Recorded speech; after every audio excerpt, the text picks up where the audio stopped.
why is Bitcoin $68,000 or $70,000, depending on the price right now? Why is something like Algorand $0.25? And why can it go to $1? Will it ever go to $1? Can Bitcoin reach 100,000? Can Bitcoin reach $1 million? Right? Can Solana reach $800 or $1,000? When you're trying to speculate things, we don't just give random values. For example, there is no way on earth that a coin like Cardano will ever reach $10,000. It's almost impossible. And you will see why that is the case. In fact, I can say something like Cardano might never reach $100 or $200. Why can't it reach there? What is going on? So tokenomics is what people use to check a coin and see whether the price can go to this much or not. Tokenomics is just a rule book for digital economy.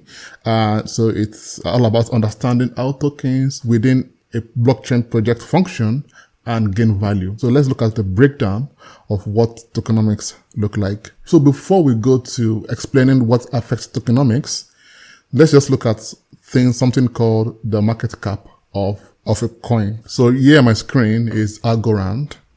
And I'm going to just type, Bitcoin, this. I like to use CoinMarketCap. It's kind of standard, but you can also use any other websites like CoinGecko. It's a choice. They all have the same, information anyway. So this is Bitcoin. Let's check for Solana. Let's check for Cardano. All right, we'll just stop here. So Algorand is $0.25 dollars per coin. Bitcoin is $65 million. So it's $65,000 per coin. I really hope it gets to 65 million. Then Solana is 196, 197. Cardano is 0.6. So if you buy Algorand today, do you think Algorand will be able to get to, let's say, 69,000? So first of all, before you even think about if this price can go up or down, let's check the most fundamental thing, which is market cap. The market cap, it tells us more about the project. Algorand here has $2 billion market cap. 2 billion, right? Let's check for Bitcoin. Bitcoin is 1.3 trillion. 1.3 trillion. Solana is 87 billion. Cardano is 22 billion. Ethereum is 427 billion.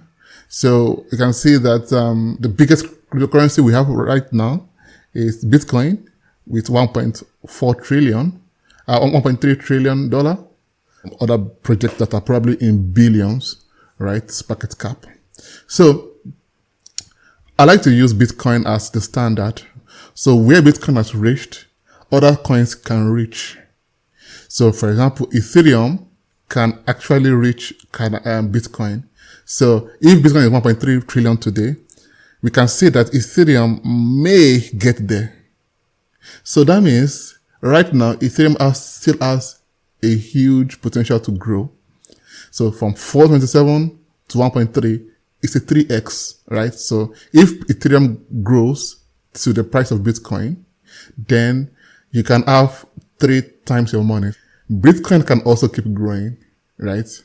Can it grow more than this? Yes. Why? So let's look at the financial market in a whole.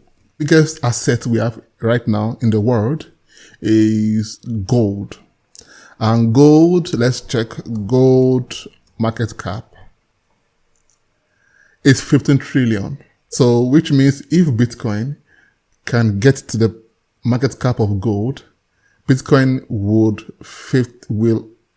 12 times, right? Will be 12 times bigger, right? So if Ethereum ever reaches Bitcoin, it's going to be what? 3 times. It's going to be 1.3 trillion divided by 427. That will be 3 times growth. Okay? So let's look at this website called Market Cap Off. So we're going to say, want to compare, let's say Algorand to Bitcoin, right? Oh. So if Algorand ever gets to the price of Bitcoin, they're going to have 664x. And let's check for Ethereum, for example. You will see that it's just 3x, right? So now the question now is, how do you even get the market cap in the first instance? And the answer is simple. You multiply the current supply, you multiply it by the current price. There's a supply of 8 billion Algorand coin, and the price is currently 0.25. So just multiply the 2, then you get 2 billion, right? So if the price of Algorand goes to, let's say, $1, that will be, the market cap will be 8 billion, which I think is very possible. Algorand may go to $1. And if it goes to $1, you have just 8 billion market cap, which is still very, very low. Many coins have way more than 2 billion market cap. So can it grow? Yes. Will it grow? We don't know. It's going to be a lot of things that we will still talk about. So let's look at the chart for a year. We can see that in this, in the year 2020, right, the price was $3. So that means it has reached $3 before. And at $3, it means that the market cap would be 3 times 8 would be 24 billion. So 24 billion is also a very achievable market cap for any cryptocurrency, right? So now you can see it went from 3, it went down to 20 at the previous bull run. It went back up to 2, then now back at 0.26. Will it go to 2 again or 3? I do not know. It may not. But if it does go, then we can see that it might reach up to 2 again. If we invest, let's say $1,000 into it right now, then it goes from 0.25 to 2, then you would have probably 10x your money. So this is part of things people look out when they check the tokenomics. So one more thing about the supply is that there's also something called the max supply. So we can see that currently the current circulating supply is 8 billion, but that is not the total number of Algorands that can exist. So we can see here that we have 10 billion Algorand that can exist. There's currently 8 billion, which means they can still put out 2 billion into the market. So when we have a total, the maximum supply released, at that time, probably in the next few years, they had the remaining Algorand into the market. We have a max supply of 10 billion. And by that time, we have something called the fully diluted market cap, which is the max supply times the current price. And at this case, it will be $2.5 billion. Sometimes it is the same, sometimes it is not the same. So just take note of that. So Bitcoin, for example, is the same thing. The current price is 69. The maximum supply, the total supply is 19 million.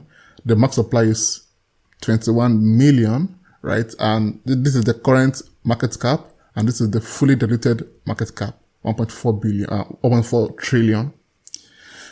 Same goes for Ethereum and Solana and so on.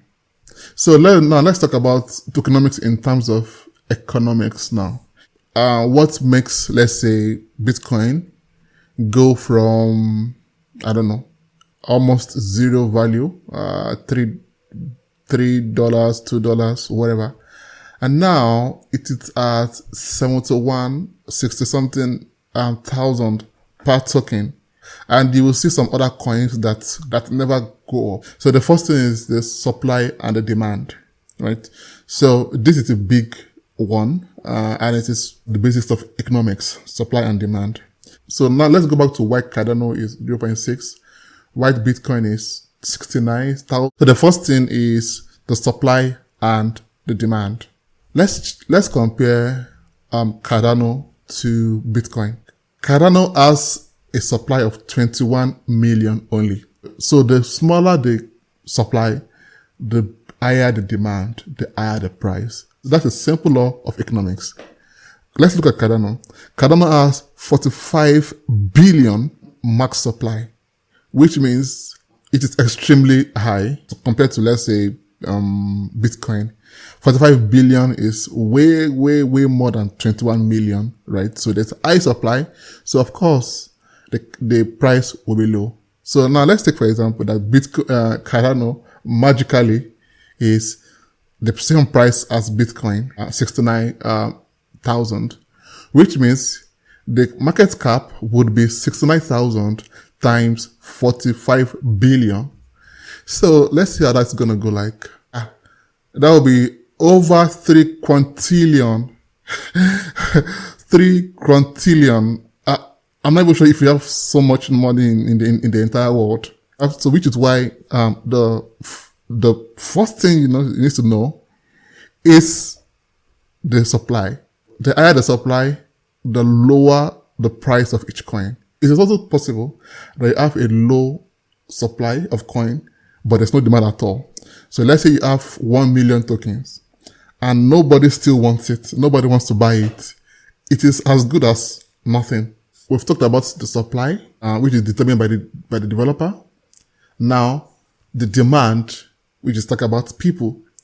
The people want to put their money into it. So the more people put their money into it, the more the coin goes up. So currently, people put 22 billion of their money into it. That is why it is 0.63. If people put 40 billion inside Cardano, it's going to go to $1 or something.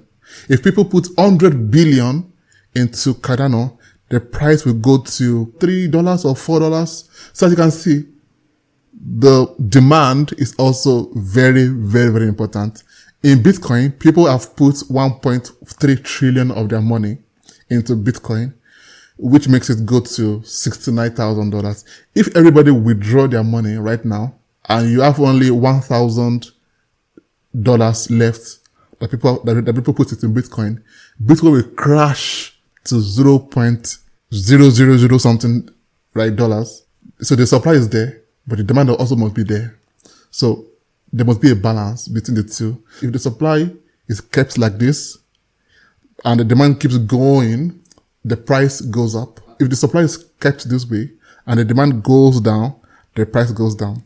But what about the demand is kept this way, but the supply goes up, the price goes down? The next question would now be, what causes the demand to grow up?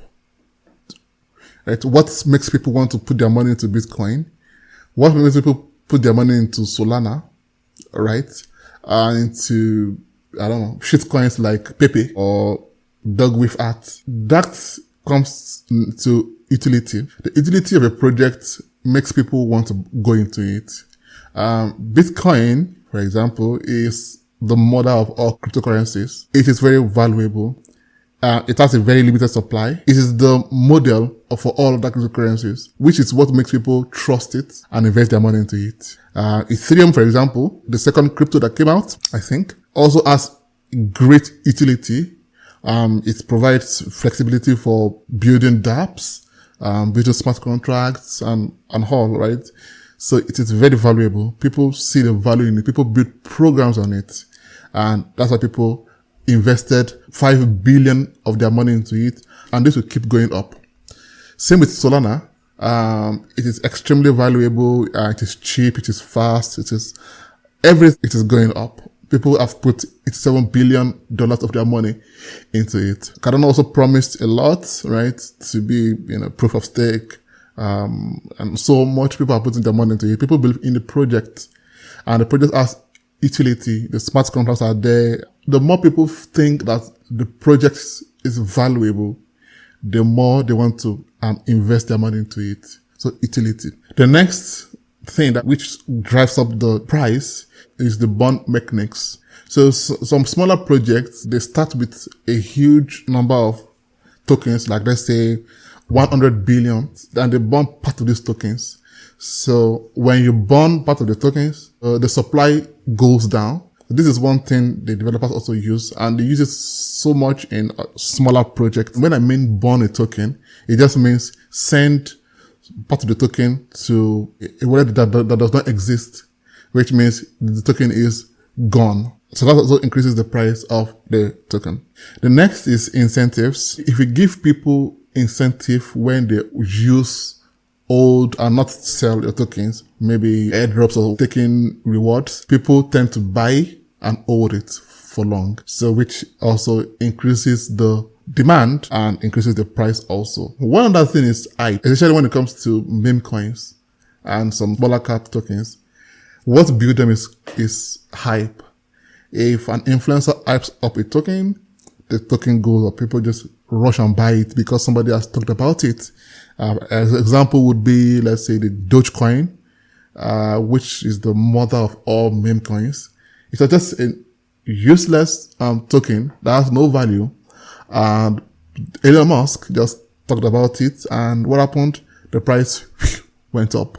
Hype is a very, very big thing in crypto. So this is tokenomics in terms of just talking about the economics of why a coin is high or low or whatever, and the price of it. There's another tokenomics in the sense of the distribution of the coins. How tokens are initially distributed. If part of them are being sold at the ICO, which is the initial coin offering, sometimes at lower prices, and some are given as rewards for staking. So this is, for example, the team is going to get 21%, the investors are going to get 17%, the community is going to get the 60% amount of token that people can buy. Let's say they create 1 million tokens. 600,000 is going to go to the public where people can buy and trade. 21% goes to the team. 17% goes to the investors and advisors. There are lots of ways you can do your tokenomics. And people go through this because they want to know how the token is going to be distributed. For example, if the team is holding on to like a large amount of the tokens, it's usually like a red flag. Because they can just sell everything and the token is going to go down in price. And they want to see if maybe there are some for airdrops. So people are going to want to participate in the airdrops. These are part of, tokenomics that you can always check when, a new token is released. And it can make you make decisions whether to buy it or not, or to see if there's a possibility for you to earn some money, or maybe some red flags or some green flags. So this is also part of tokenomics that people check. Yeah, so I guess that is it with the video. One more thing, right? If let's say you bought a coin at $0.001 and you think it's going to go to $1, you are probably mistaken because the price might go to $1 or not. And the way you will know is first of all to check all these things: the market cap, the utility, the hype, right? If all these things don't match, then it is never going to get there. If you have trillions and trillions and trillions of supply, then how do you expect the price to go to $1? You are deceiving yourself because it will never happen. If there's no utility, it's just like a meme coin. It might go up, but mostly it will not go up, right? Because there's no utility unless there's a hype around it, right? So just check all these things when you're doing your own research.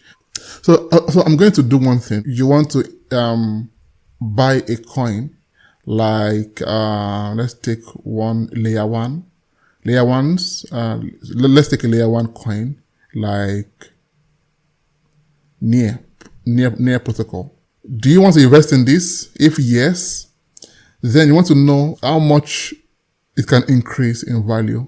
Because it's a layer 1 crypto, if I want to check the remaining layer 1 cryptocurrencies, the Bitcoin, the Ethereum, the BNB, and the Solana. So maybe the top 4, the top 5, right? So Bitcoin is out of the way. BNB is 89 billion. Solana is 86 billion. XRP is 33 billion, and so on. So NEAR is at 7 billion, which means it is possible to easily go to 14 billion, 86 billion. So if it goes from 7 to, let's say, 22, that will be a 3x. Can it get there? Yes. Will it get there? We don't know. It depends on you doing more research that this coin is getting traction, is getting more use cases, people are believing in it, people are building on it, people are talking about it, then it can go up to this. BNB, for example, has been a very, very huge network where people have been building a lot of tokens and programs on it. Same with Solana, same with ADA, same with AVAX, same with Ton. People are building a lot of projects on Ton. The point is this: if NEAR protocol keeps getting traction, it can go from 7 to 33 or 35 or 40 billion, right? Which means if you invest in it right now, you can still make a good profit on it. Let's also do, let's say, Injective, which is Injective and Tier. These are also very popular projects that people are talking about. Tier is currently 2 billion. Which means if Tier gets to the price of NEAR, right, NEAR is 7, you will easily triple your money from 2 to 7. And if Algorand or NEAR or Tier goes to the price of, let's say, Ton, right, that's going to be easily 5x of your money. I'm not saying it's going to happen. I'm just saying these are some of the things people look at. Right? The current market cap, the market cap of other projects in the same category. So this is going to tell you the possibility of the movement. Yeah, so the same thing with layer 2, right? Matic is 8 billion. If you want to invest in, let's say, I don't know, AOP, so 3 to 8 is about 2x. Same thing with memes, right? Doge is at 29 billion. Pepe is at 3 billion. So if Pepe gets to the price of Doge, it's going to be what? 8x. That's pretty much it about tokenomics. And yeah, I hope it is quite clear. In my next video, I'll be talking more about maybe layer 1 and layer 2 and maybe how to buy coins and all those kind of things. Right? So we are progressing on our knowledge little by little. So subscribe to this channel and let me know what questions you have. If something is not still clear, or if you want me to talk about something in the next video. So please like, subscribe, and share my videos to your friends. And I'm going to see you in the next video. Bye.